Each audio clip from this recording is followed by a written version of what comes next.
Halo teman-teman, perkenalkan, nama saya Davin Alan Dharma Saputra.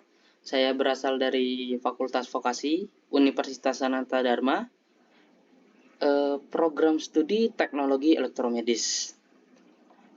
Dalam video kali ini, saya akan membuat perbandingan fungsi kapasitor dan pengukuran frekuensi menggunakan osiloskop. Sebelum kita melihat frekuensinya, kita akan merangkainya dulu. Dan kita akan mencari komponen-komponennya ya teman-teman. Kita cari di library, lalu kita cari komponen-komponennya satu persatu. Kita cari komponen yang pertama yaitu dioda.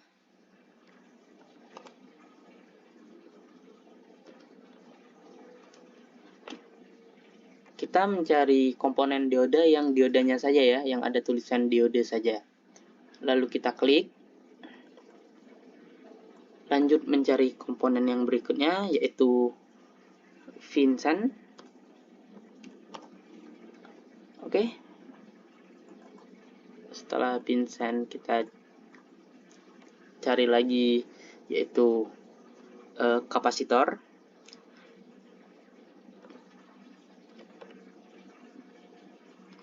Kita cari kapasitornya yang polar ya teman-teman, karena yang ada kutub positif dan kutub negatifnya. Kita scroll. Oke, kita scroll sampai ketemu. Nah, ini ada kutub positif dan kutub negatifnya ya teman-teman. Lalu kita klik.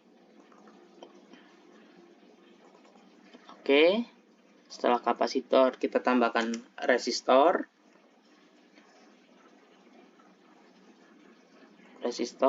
Lalu button kita cari yang aktif. Nah, setelah komponennya sudah terkumpul, lalu kita rangkai di Proteus ya teman-teman. Oke, kita masukkan satu demi satu komponen-komponennya. Yang pertama kita masukkan Vincent-nya, lalu kita masukkan diodanya. Oh ya teman-teman, ini aku menggunakan rangkaian seri ya teman-teman. Rangkaian seri dengan menggunakan arus DC. Oke, dioda udah masuk, lalu kapasitor, lalu button,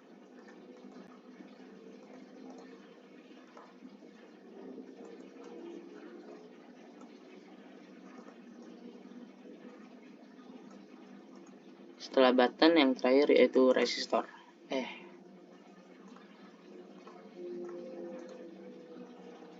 Oke, lanjut kita sambungkan komponen-komponennya ya teman-teman. Oke,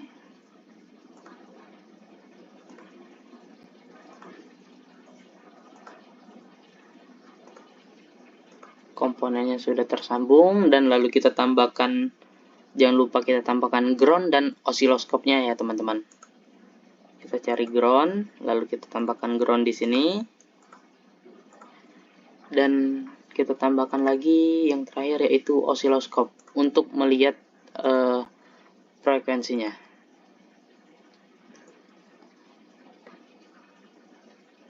Oke. Kita agak jauhkan sedikit. Oke. Lalu kita sambungkan rangkaiannya ke osiloskop.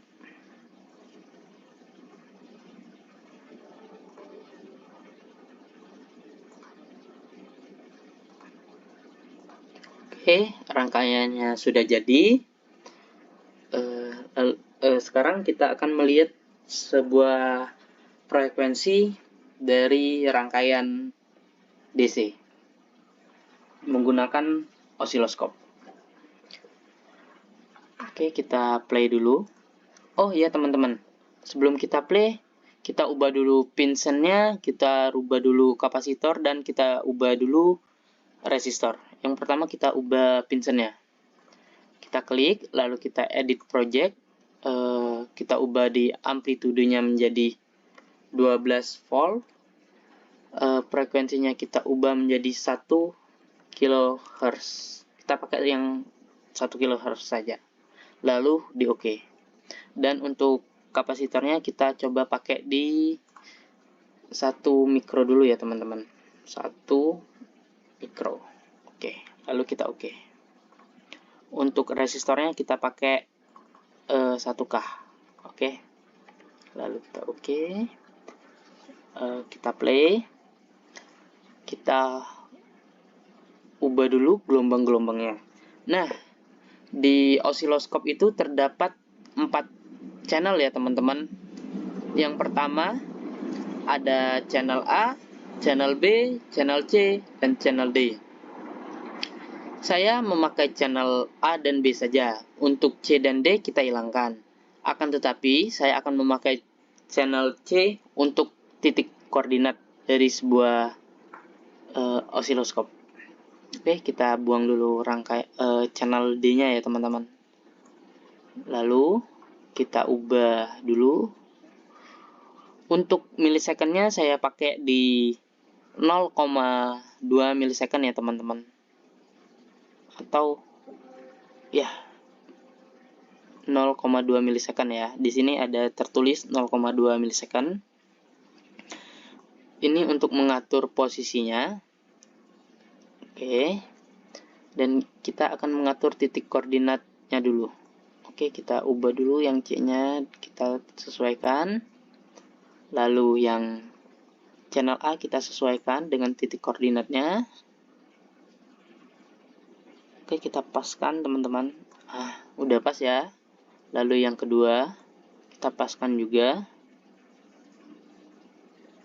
Oh iya teman-teman, untuk arus AC, yaitu arus AC adalah arus bolak-balik, sedangkan arus DC adalah arus lurus atau arus yang stabil ya teman-teman.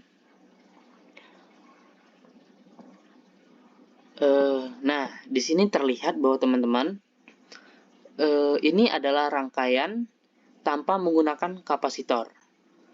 Kita ubah dulu ke DC ya teman-teman.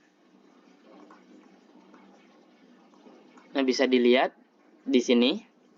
Ini adalah rangkaian tanpa menggunakan kapasitor ya teman-teman. Kita naikkan sedikit. Nah, oke. Di sini terlihat ya teman-teman bahwa rangkaiannya sebentar ya teman-teman. Oke. Nah, di sini terlihat bahwa ya teman-teman, rangkaian tanpa menggunakan kapasitor. Terlihat tidak ada muatan listrik atau terjadinya kekosongan muatan listrik ya teman-teman.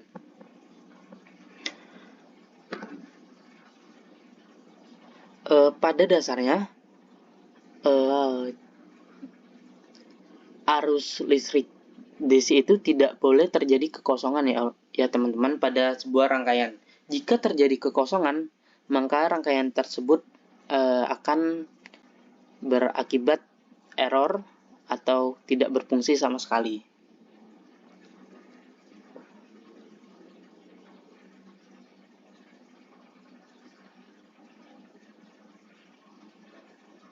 Oke, kita masukkan kapasitornya. Apakah terjadi perubahan atau tidak? Nah, teman-teman, terlihat di sini tidak terjadi kekosongan, akan tetapi arusnya belum stabil ya teman-teman. Oke, kita ubah dulu ya teman-teman. Kita naikkan mikronya menjadi 10 mikro. Lalu kita enter, kita lihat apakah arusnya sudah stabil atau belum ya teman-teman. Nah, di sini terlihat ya teman-teman bahwa di 10 mikro arusnya hampir mendekati stabil tapi belum stabil. Sedangkan rangkaian seri menggunakan DC itu rangkaiannya harus stabil ya teman, harus stabil ya teman-teman. Oke, kita stabilkan dulu.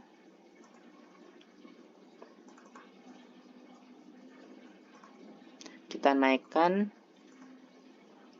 di 15 mikro. Kita lihat apakah sudah stabil atau belum. Nah, teman-teman, di sini terlihat bahwa arus DC yang biru ini stabil. Karena arus DC adalah arus yang stabil.